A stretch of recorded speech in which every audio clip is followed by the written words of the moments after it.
Bismillahirrahmanirrahim. Alhamdulillahi rabbil alamin wa bihi nasta'in ala umuri dunya waddin.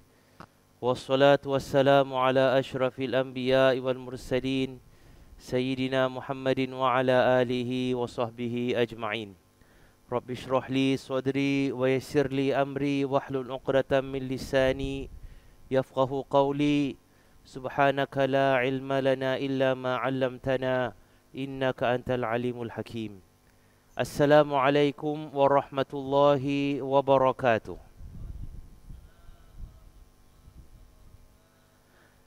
Yang saya hormati pengurusi Lembaga Pentadbir Masjid Al-Iman dan seluruh ahli jawatan kuasanya.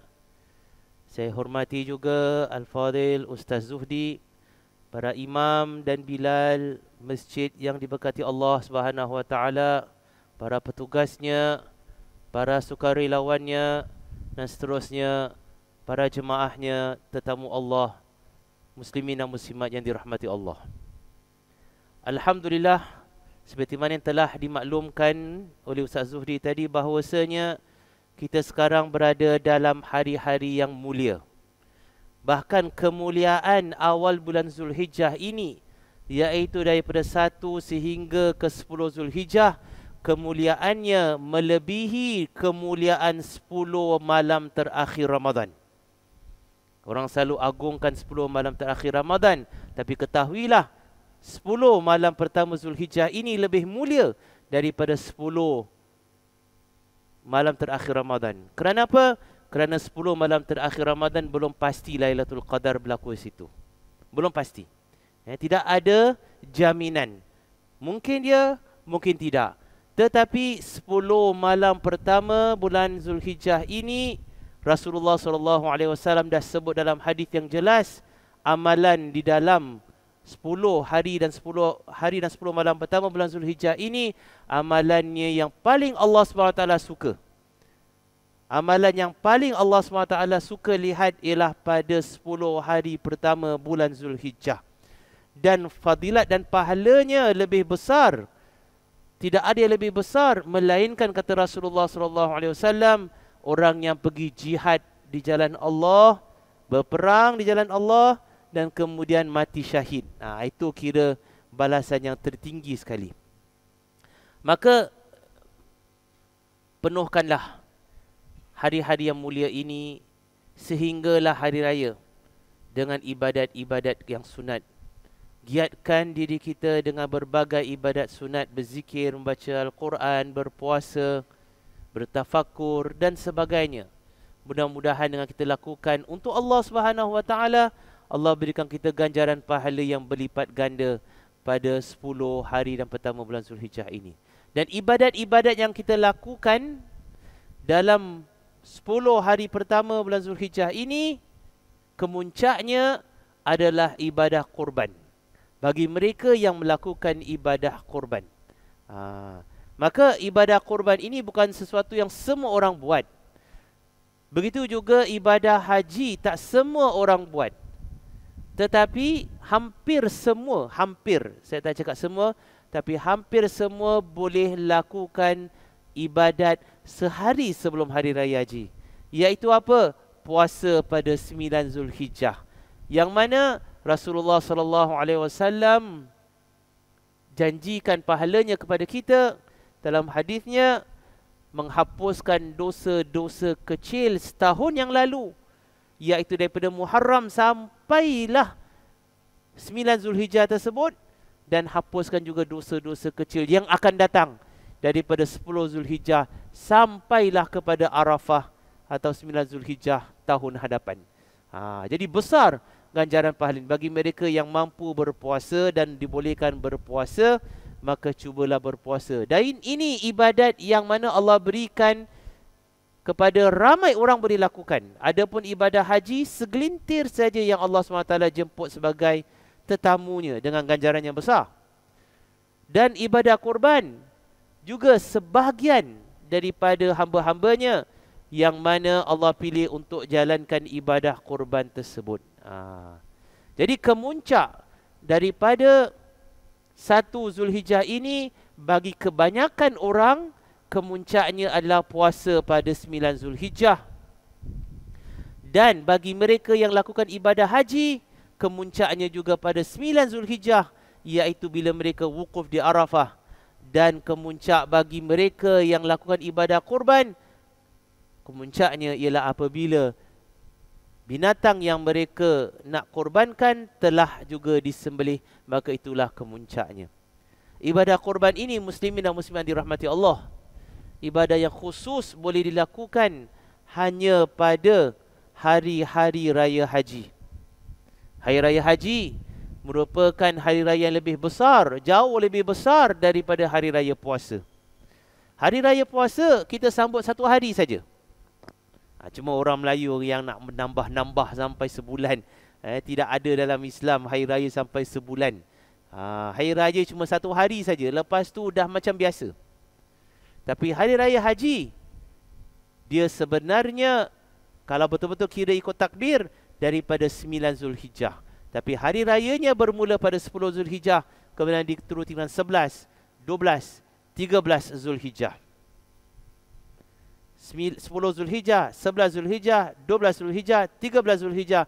Ini 4 hari adalah hari raya bagi orang Islam. Hari raya yang besar. Diharamkan berpuasa pada 4 hari ini. Jadi keagungan hari raya haji ini, kerana itulah 10 hari sebelumnya, 10 malam sebelumnya merupakan hari dan malam yang sangat agung berbanding dengan 10 malam sebelum hari raya puasa. Hari raya puasa hanya 1 hari. 10 hari sebelumnya, 10 malam sebelumnya adalah malam-malam yang mulia, tapi tidak boleh menandingi 10 kemuliaan 10 malam pertama bulan Zulhijjah. Ibadah kurban ini hanya boleh kita lakukan selepas solat hari raya pada 10 Zulhijjah. Tetapi takbir untuk mengagungkan Allah Subhanahu Wa Taala sempena hari raya ini untuk hari raya haji bermula selepas solat subuh 9 Zulhijjah. Sedangkan kalau hari raya puasa hanya boleh takbir selepas tenggelam matahari pada hari terakhir Ramadan. Lepas tu solat maghrib baru kita boleh takbir. Tetapi kalau hari raya haji dah boleh mula sebelum akhir 9 Zulhijjah. Pagi 9 Zulhijjah dah boleh takbir dan berterusan selama 5 hari sehinggalah kepada 13 Zulhijjah. Allah Subhanahu Wa Taala mensyariatkan sedemikian untuk memberitahu kita dan mengingatkan kita, inilah hari raya kamu yang agung. Sambutlah dia dengan penuh kegembiraan. Terimalah hadiah daripada Allah Subhanahu Wa Taala ini. Lebih besar hadiah ini daripada hadiah yang Allah berikan selepas berpuasa 30 hari Ramadan. Ini peringatan daripada Allah Subhanahu Wa Taala. Ini dalam Islam. Saya tak cakap pasal adat. Kalau adat budaya Melayu tu terbalik. Hari raya puasa tu sambut macam nak apa, hari raya haji macam tak ada benda pula. Tapi sebenarnya Islam mengagungkan hari raya haji, hari raya puasa tak sangat. Ibadah kurban ini Allah Subhanahu Wa Taala khususkan untuk hari raya haji ini. Dan Allah SWT hanya berikan pada hari raya haji, tidak pada hari raya puasa, untuk menambahkan lagi kemuliaan hari raya haji tersebut. Kerana hari raya haji ini sebelumnya adalah hari yang paling mulia dalam setahun. Apakah hari yang paling mulia dalam setahun?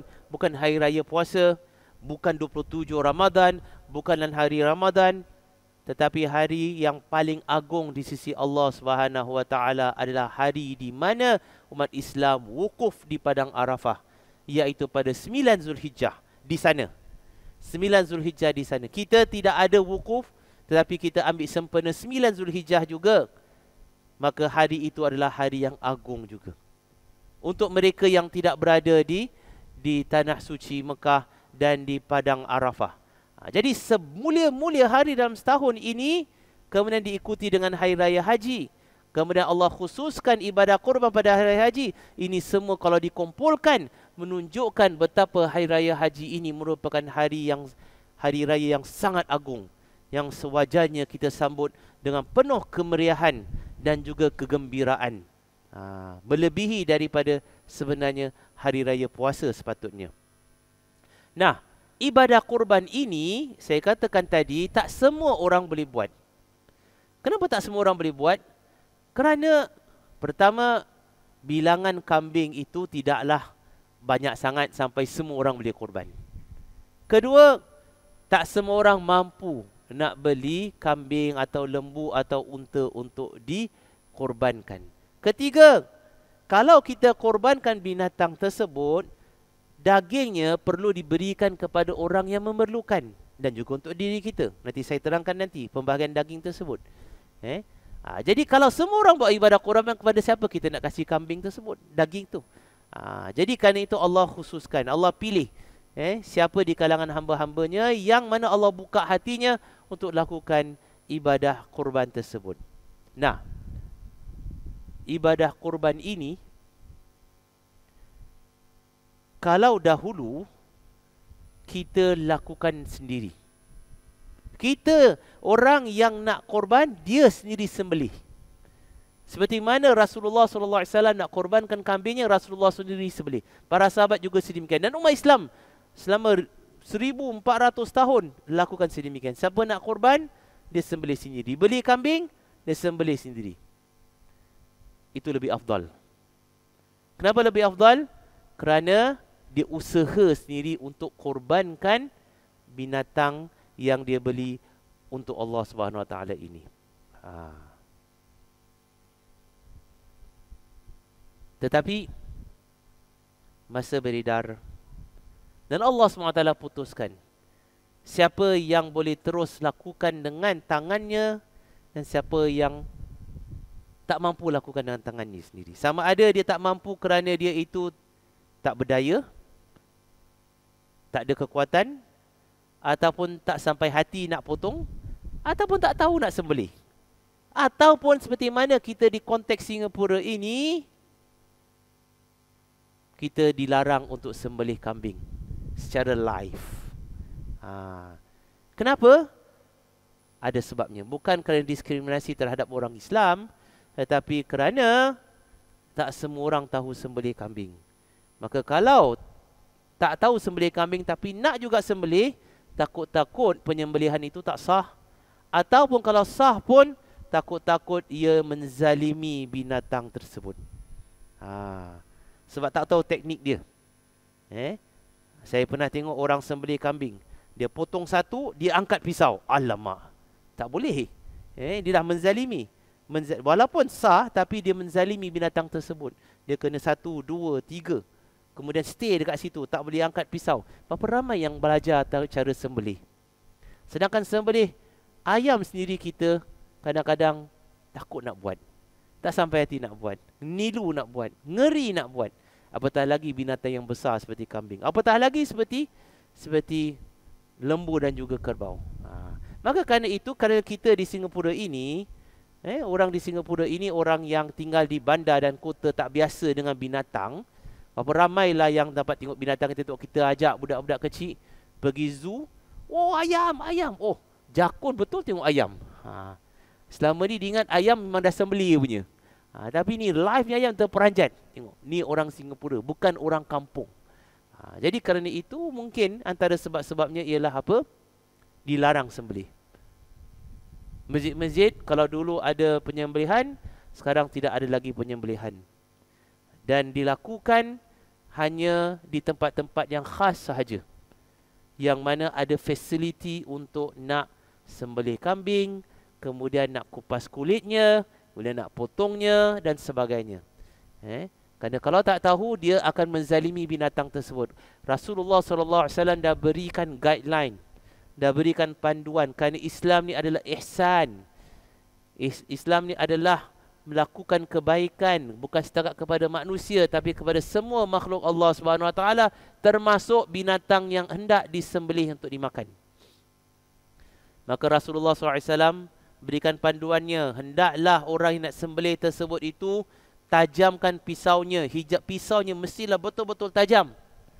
Kerana kalau tak tajam, dia akan menyakiti binatang yang disembelih. Kalau tajam sekali tarik putus jadi cepat. Kalau tak tajam lambat nak tarik, lambat nak putus, lambat nak mati binatang tersebut. Lagi lama dia rasa sakit. Rasulullah kata tajamkan pisau. Kemudian baringkan binatang nak disembelih dengan penuh keihsanan. Bukan paksa tekan kepala, pijak kepalanya sampai dia merasa sakit. Ada seorang sahabat nak sembelih kambing. Dia bawa pisau tersebut, kemudian dia pergi kat kambing, dia tarik kambing, dia baringkan kambing, kemudian dia potong pisau kat tangan dia. Rasulullah tegur orang tersebut. Adakah engkau nak kasih kambing ni mati 2 kali? Kau nak kasih kambing ni mati 2 kali? Apa maksudnya?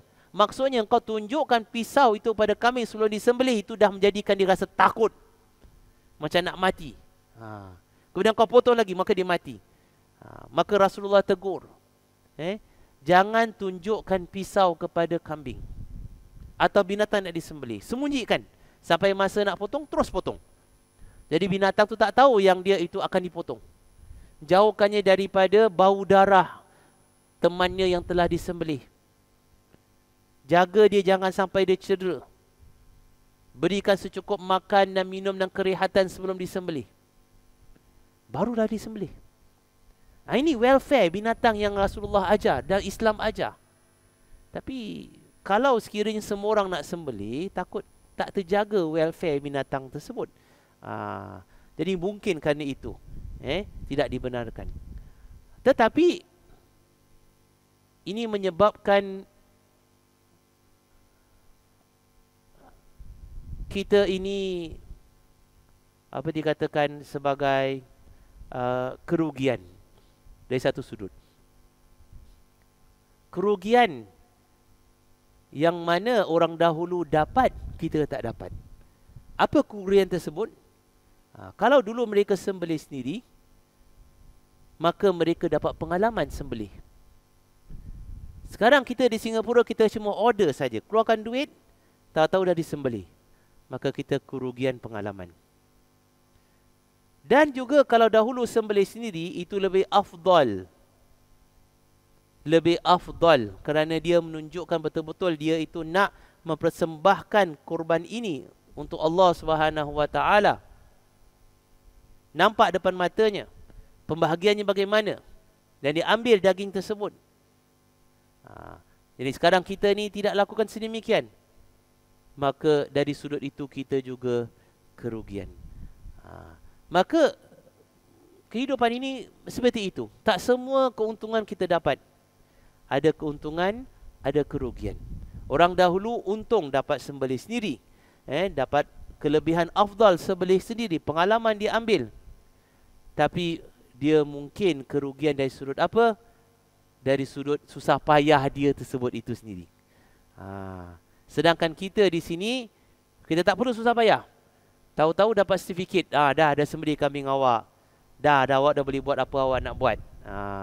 Nah ni daging awak. Jadi tahu keluarkan duit saja. Itu kemudahan zaman sekarang yang tak ada kemudahan pada zaman dahulu. Zaman dahulu nak sembelih kena cari kambing sendiri. Zaman sekarang keluarkan duit, kambing dah ada. Jadi kemudahan yang ada kat sini, zaman sekarang ini, dahulu tak ada. Tetapi keuntungan orang dahulu, orang zaman sekarang ini kekurangan. Antaranya ialah apa? Orang zaman dahulu, mereka kerana mereka sembelih sendiri, mereka pilih kambing sendiri, maka mereka boleh pilih kambing mana yang mereka nak beli untuk sembelih. Ni banyak kambing ni. Mana satu awak nak pilih? Saya pilih kambing ni lah. Kambing yang bagus, dah boleh check, semua okey, saya beli. Dia boleh pilih. Tapi kerana kita zaman sekarang, kita tak ada pilihan sedemikian, kita keluarkan duit, maka kita terpaksa terima sajalah apa jua kambing yang telah dipilih oleh orang di sana untuk ibadah korban kita. Jadi itu kekurangannya. Tetapi muslimin dan muslimat dirahmati Allah, jangan sekali-kali sangka bahawasanya pahala yang kita dapat daripada ibadah korban pada zaman sekarang ini, dia berkurangan berbanding dengan pahala orang dahulu berkorban. Tidak berkurangan. Kenapa saya cakap tidak berkurangan? Sebabnya Allah Subhanahu Wa Taala dengan jelas beritahu kita dalam surah Al-Hajj. A'udzubillahi minasyaitonirrajim. Bismillahirrahmanirrahim. Lan yanalallaha luhumuha walakin yanaluhu taqwa minkum. Kadzalika sakhkharaha lakum litukabbirullaha ala ma hadakum wa basyiril muhsinin. Maksudnya apa? Darah yang mengalir daripada kambing yang disembelih tersebut itu, yang dikorbankan itu, sekali-kali tidak akan sampai pada Allah, kata Allah. Maknanya apa? Allah SWT tak pandang tentang apa? Tentang kambing itu sendiri. Kambing besar ke, kambing kecil ke, kambing gemuk ke, asal dia menepati syarat kambing untuk disembelih, cukup. Orang kata saya nak cari semua kambing yang besar-besar yang mahal. Kalau awak jumpa, bagus. Kenapa bagus? Sebab awak boleh kasih daging lagi banyak kepada orang-orang yang memerlukan. Tapi kalau tak jumpa, tak menjadi masalah. Dia tidak mengurangkan pahala apa pun. Jadi kadang-kadang kambing itu kecil. Allah terangkan di sini, bukan masalah darah itu yang nak dilihat, tapi Allah SWT nak lihat takwa dalam hati. Kenapa kita lakukan ibadah korban? Itu dia. Adakah kita lakukan ibadah korban kerana sudah menjadi tradisi keluarga kita atau diri kita atau masyarakat? Atau kita lakukan ibadah korban ini untuk mendekatkan diri kita kepada Allah? Adakah kita lakukan ibadah korban kerana apa? Kerana kita nak cari kambing yang berat dan besar supaya kita dapat tunggang dekat akhirat nanti? Ataupun kita nak lakukan ibadah korban kerana apa? Kerana kita nak sedekahkan dagingnya kepada orang-orang yang memerlukan untuk Allah Subhanahu Wa Taala. Apa tujuan kita lakukan ibadah korban tersebut? Bagi mereka yang lakukan ibadah korban, tujuan pertama yang perlu ada dalam hati ialah mengagungkan syiar Allah. Ini tujuan pertama. Mengagungkan syiar Allah. Itu yang pertama, kemudian yang kedua, ketiga, yang lain. Apa maksud mengagungkan syiar Allah? Syiar itu apa? Syiar itu adalah lambang kebesaran agama Islam. Itu syiar. Masjid adalah syiar Allah. Kerana lambang kebesaran Islam. Solat syiar Allah. Solat Jumaat syiar Allah. Segala perbuatan yang menunjukkan ketaatan pada Allah SWT adalah syiar Allah.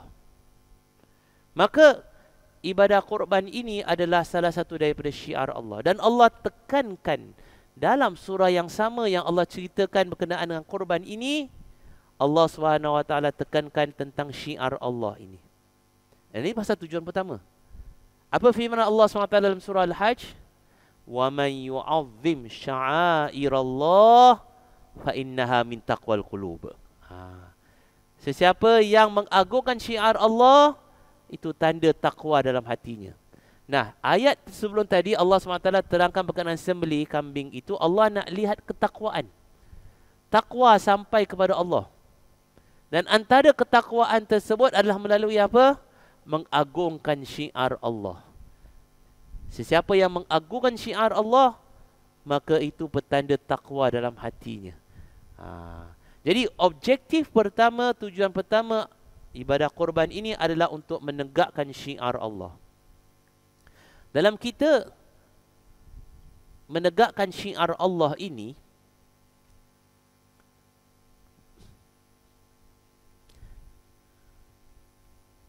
kadang-kadang berlaku semacam pemikiran ataupun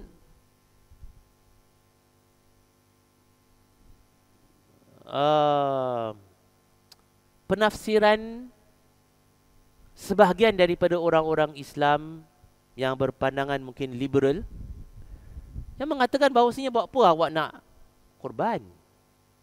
Orang dah cukup kambing makan.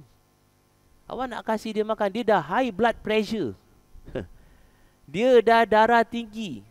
Awak kasih kambing lagilah darah tinggi. Daripada awak sembelih kambing, duit tersebut baik awak sedekahkan. Ini berlaku. Saya ingat lagi, pada tahun 80-an, ada pemimpin, sebuah pemimpin masyarakat Islam mengatakan, saya tak akan cakap negeri mana, tapi ini sebagai contoh saja. Dia menyatakan bahawasanya tak perlulah nak berkorban. Tak payah banyak berkorban. Duit itu dermakan aja kepada mereka memerlukan. Kerana awak korban, awak beli kambing, harga sekian-sekian banyak, kos kambing itu, dia pertama dan utama sekali menguntungkan pihak yang menjalankan ibadah kurban tersebut. Orang yang jual kambing, dia untung.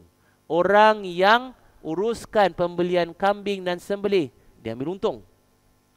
Maka katakanlah awak keluarkan sekian banyak duit untuk beli kambing, 20, 30, mungkin 40% diambil oleh orang. Hanya yang 60-50% saja adalah untuk kambing tersebut.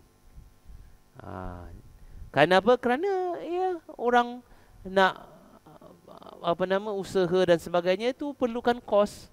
Jadi dia kata memang logik, daripada awak sembelih kambing yang hanya dapat memberikan sedikit saja daging kepada orang, awak berikan ini 1 kilo, 2 kilo, 1 kilo, total awak kasih 10-15 kilo. Ataupun total awak kasih 20 kilo. Dan 20 kilo tu kalau awak beli dekat pasar, jauh lebih murah daripada awak beli kambing. Sebab bila sembelih kambing, banyak bahagian kambing tersebut itu wasted, kata. Terbuang. Kakinya dibuang. Kepalanya dibuang. Orang tak makan kepalanya. Jadi ada bahagian-bahagian yang dia dibuang. Tinggal badan dia saja. Jadi logiknya dia kata, tak payah, derma lagi bagus. Memang kalau fikir secara logik, kita derma lebih menguntungkan orang yang memerlukan daripada kita berikan kambing. Betul tak? Dan kambing ini tak semua orang nak. Lagi-lagi kadang-kadang daging korban ini nak beri, orang tak nak. Lagi-lagi di Singapura. Saya ada daging kambing korban. Tak apalah, cukuplah. Saya ni tak makan kambing. Darah tinggi. Carilah orang lain. Daging kambing korban dah banyak dah, sebab dah penuh. Banyak saya nak banyak kambing. Jadi kadang susah nak berikan kepada terutama orang di Singapura di sinilah. Jadi secara logiknya kita kasih duit kepada orang memerlukan tu lebih bermanfaat. Itu dari satu sudut kita fikir logik. Dari satu sudut lain tak logik. Tak logiknya apa? Kerana pertama dan utama, ibadah korban ini bukan semata-mata untuk beri makan kepada orang miskin. Daging korban itu bukan semata-mata diberikan kepada orang miskin.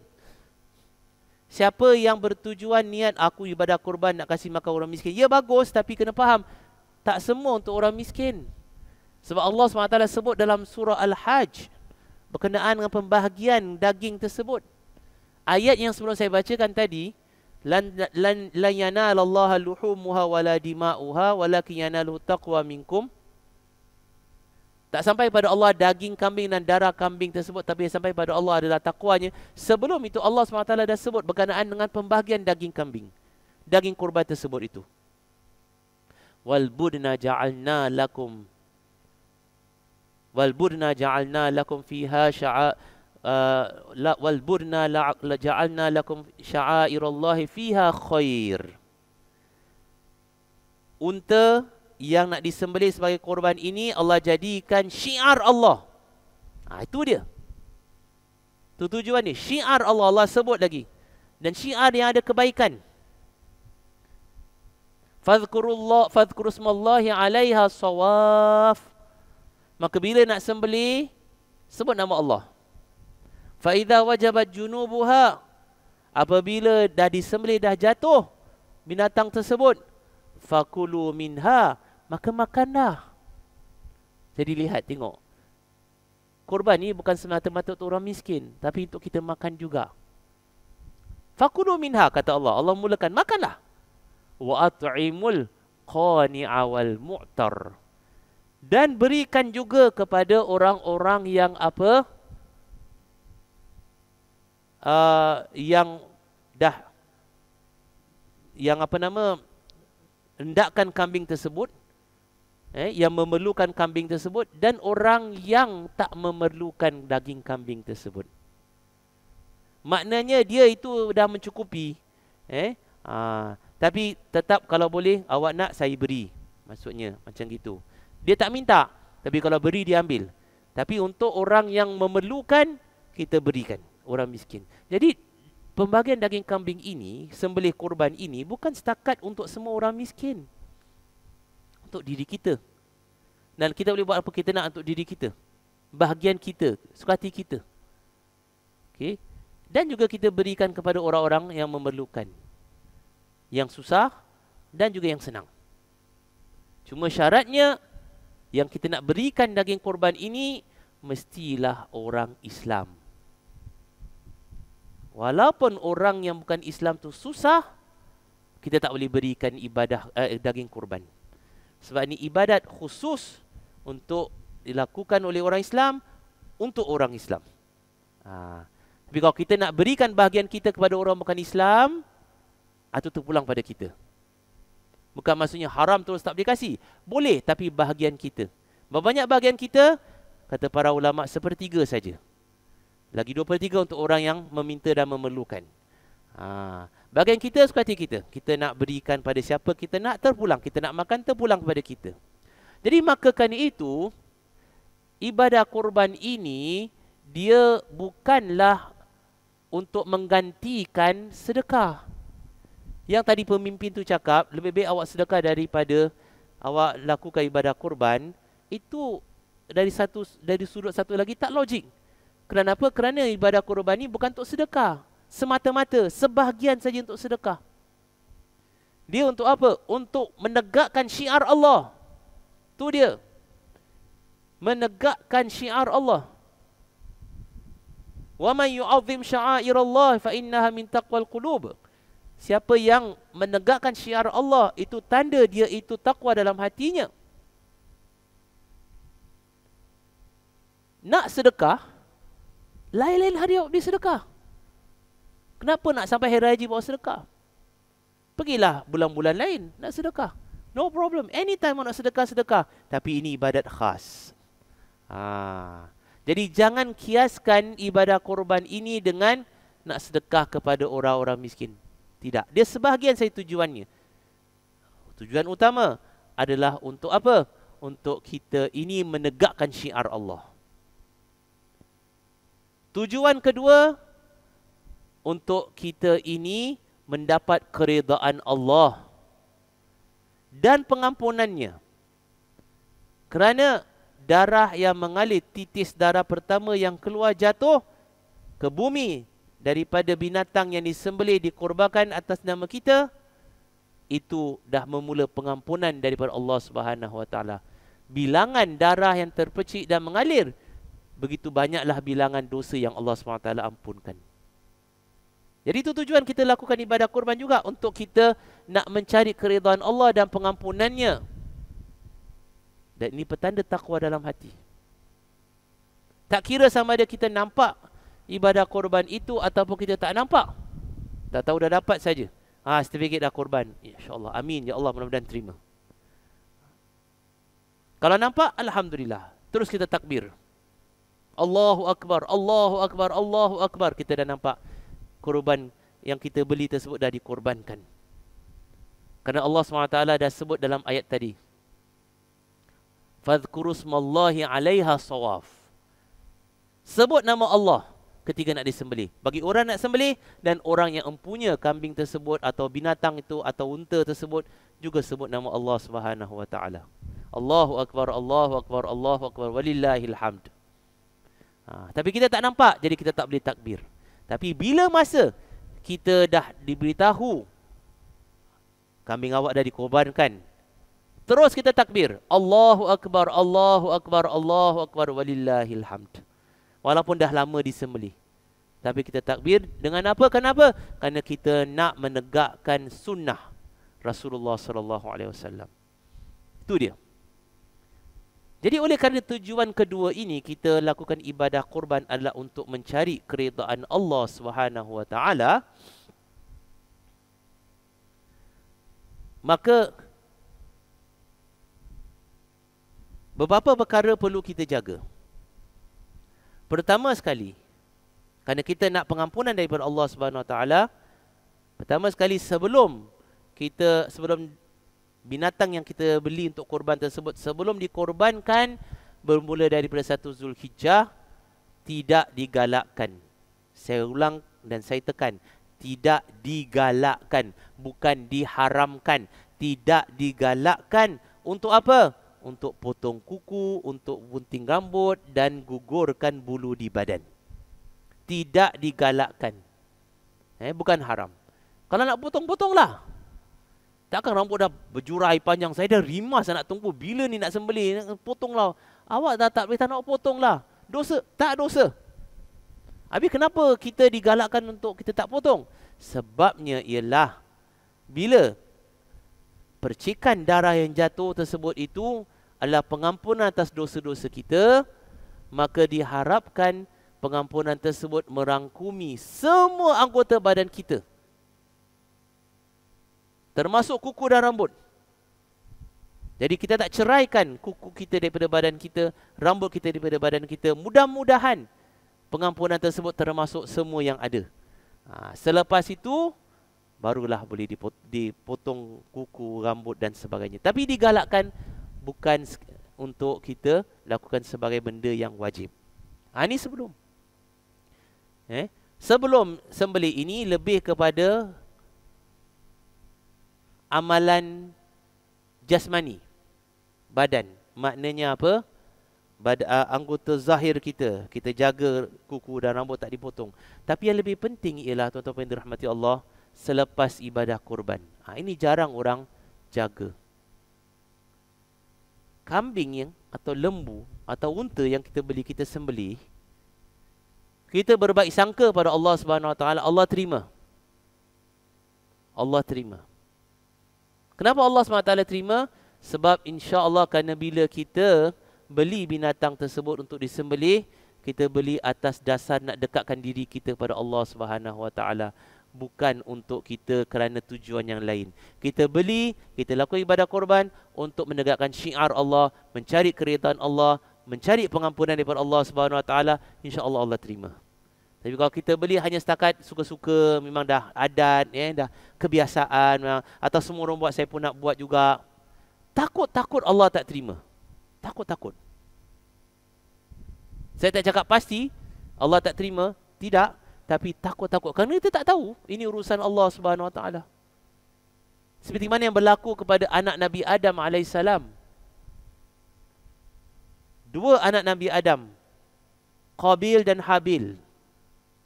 Qabil akhirnya bunuh Habil. Qabil nak kahwin dengan adik-beradik je. Kerana ketika itu tak ada wanita lain, adik-beradik je. Kita tahu bahawasanya Allah Subhanahu wa taala memberikan Nabi Adam 20 pasangan anak. 20 pasangan anak. Maknanya setiap keluar kembar, lelaki perempuan, sebanyak sampai 20 kali. Kerana nak mempercepatkan zuriat manusia di atas muka bumi ini. Tapi tidak ada perempuan lain nak kahwin, maka pair lah. Maknanya awak ambil perempuan ni, aku ambil perempuan ini. Nabi Adam yang aturkan. Jadi kembar Habil yang perempuan ini diserahkan kepada Qabil untuk kahwin. Kembar Qabil dinikahkan kepada Habil. Tetapi kembar Qabil yang perempuan ini lebih cantik daripada kembar Habil. Jadi Habil dapat yang cantik, Qabil dapat yang kurang cantik. Qabil tak puas hati. Macam mana aku boleh dapat yang tak cantik? Jadi aku nak aku punya kembar ini kahwin. Jadi minta. Nabi Adam alaihissalam, Allah SWT perintahkan supaya apa? Supaya beritahu kepada dua anak dia ni, Qabil dan Habil, buat persembahan untuk Allah. Maknanya buat sesuatu yang menunjukkan kamu betul-betul ikhlas untuk Allah. Korban untuk Allah Subhanahu Wa Taala. Korban daripada perkataan taqarrub, maknanya dekatkan diri pada Allah. Apa yang kamu nak sacrifice daripada apa yang kamu ada untuk Allah Subhanahu Wa Taala. Si Habil, dia penjaga binatang kambing, dia penternak, maknanya binatang lah. Maka dia pilih kambing yang paling baik dan dia sembelih, dia kata ini untuk Allah Subhanahu Wa Taala. Diletakkan satu tempat. Itu Habil. Qabil, tugasnya adalah untuk nak potong pokok,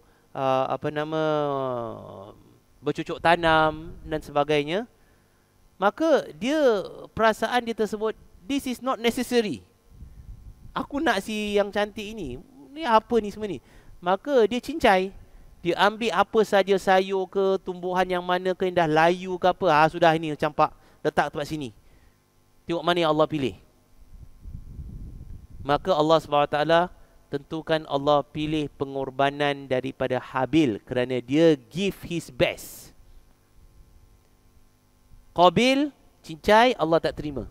Maka kerana itu Habil dapat kahwin dengan kembar si Qabil. Tapi Qabil tetap tak puas hati.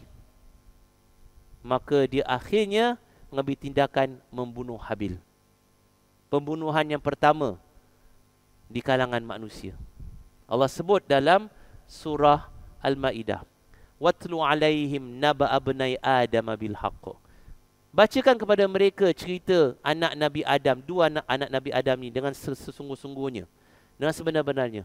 Idh qarraba qurbanan fatuqbila min ahadihima walam yutaqabbal minal akhar.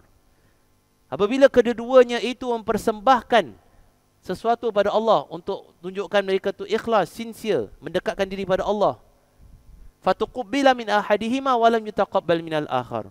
Salah seorang daripada penyembahan itu ataupun korban itu Allah terima, dan salah satu lagi Allah tak terima. Qala la'aqtulannak. Yang tak diterima ni tak puas hati. Maka dia beritahu kepada yang diterima. Qabil beritahu pada Habil, la'aqtulannak. Aku akan bunuh kau. Habil jawab apa? Qala innama yataqabbalullahu minal muttaqin. Allah hanya terima daripada orang yang bertakwa saja. Sekali lagi, perkataan takwa tu ada. Dan Allah sebut, ini kurban ini juga adalah atas dasar takwa. Allah terima daripada orang yang bertakwa saja. Jadi, kita lihat di sini. Bila kita nak lakukan satu ibadat, tak kira kurban ke atau apa ke, kita berikan yang terbaik. Kita jangan, maknanya cincai. Kalau kita cincai, mungkin Allah tak terima.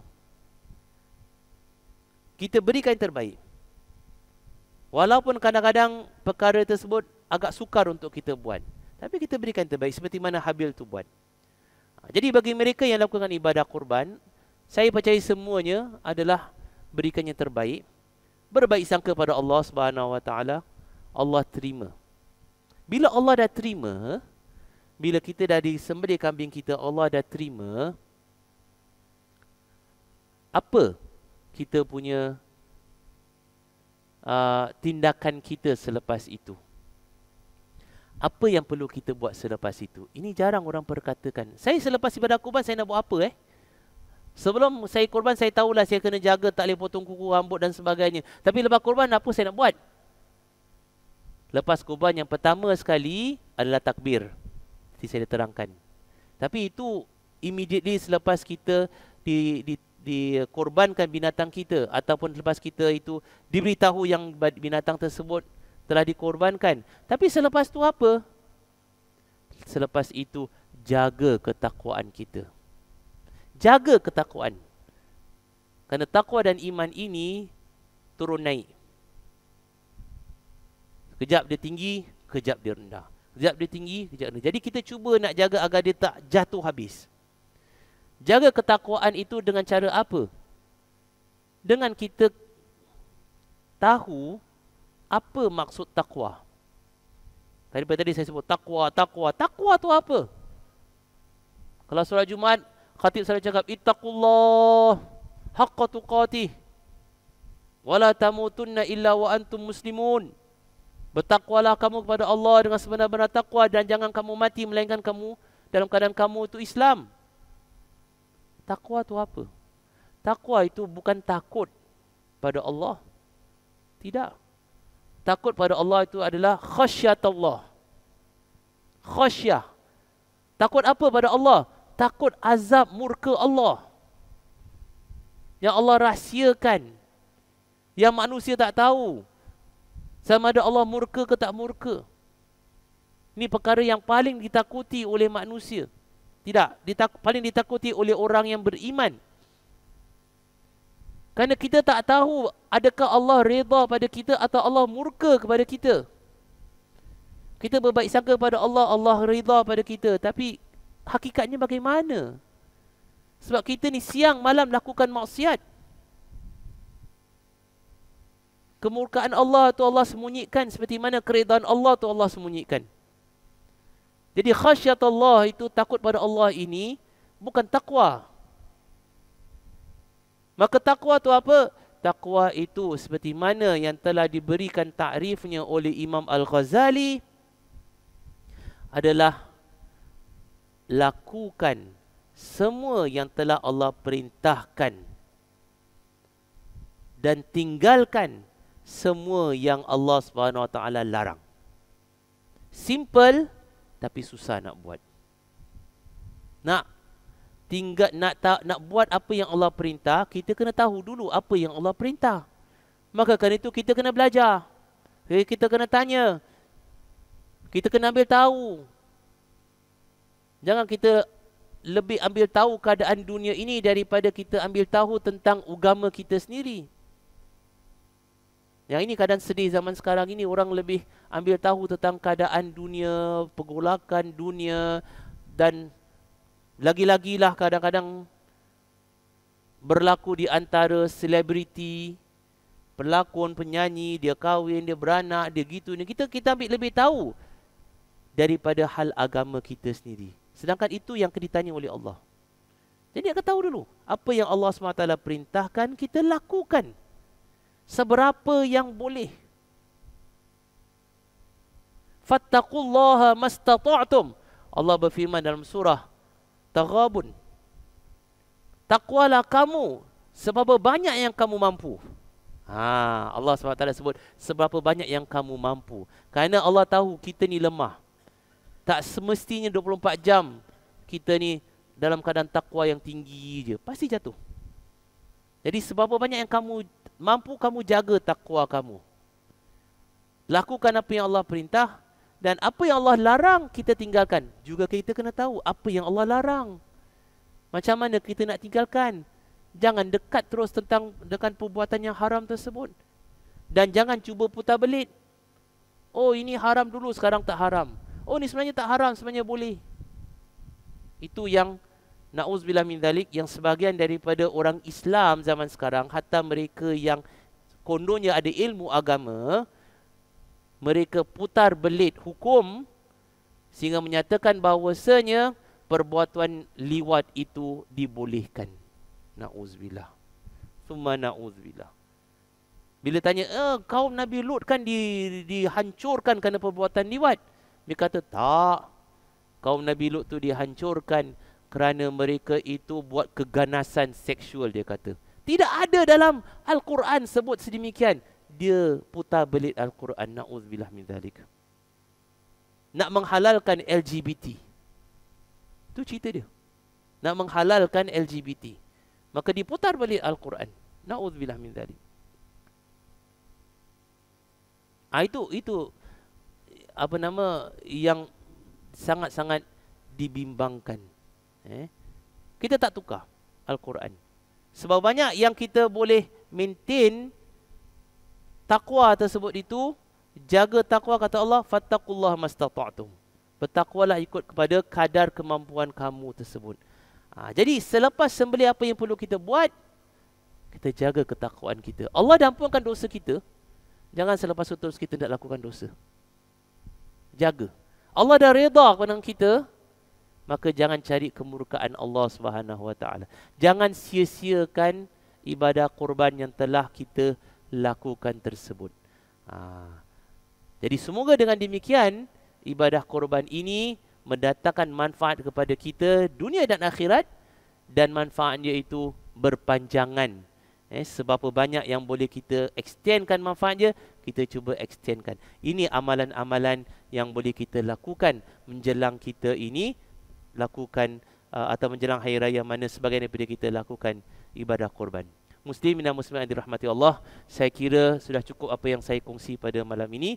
Semoga menjadi iktibar dan pelajaran kepada kita semua, dan semoga Allah Subhanahu wa taala meningkatkan keimanan kita dan ketakwaan kita kepada Allah Subhanahu kepadanya, sama ada kita lakukan ibadah kurban ataupun tidak. Kita mohon pada Allah Subhanahu wa taala ketakwaan yang berpanjangan, dan semoga dengan ketakwaan tersebut Allah Subhanahu wa taala memilih kita untuk memasuki syurganya secara langsung tanpa kita diazab dahulu di neraka, dan kita mendapat syafaat Rasulullah sallallahu alaihi wasallam, dan terus kita menegakkan syiar Allah di atas muka bumi ini, tak kiralah sama ada di Singapura ini ataupun di luar negara. Mudah-mudahan kita daripada kalangan mereka yang terus menegakkan syiar Allah, maka itu menjadi dasar ketakwaan kita kepada Allah Subhanahu wa taala, bukti ketakwaan kita kepada Allah Subhanahu wa taala, dan semoga kita ini menjadi orang yang ikhlas amalannya, dan orang yang tidak putar belitkan agama kerana nafsunya, kerana sesungguhnya mereka itulah orang-orang yang akan menghuni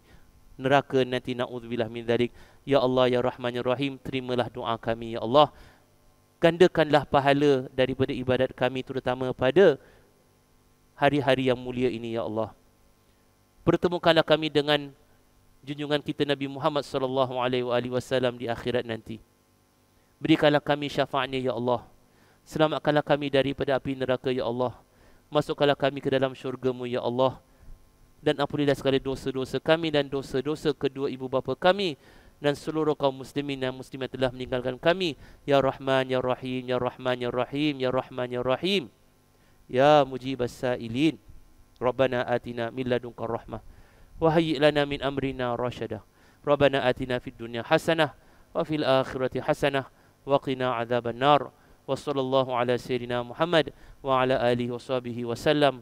Walhamdulillahi rabbil alamin. Taqabbalallahu minkum. Assalamualaikum warahmatullahi wabarakatuh.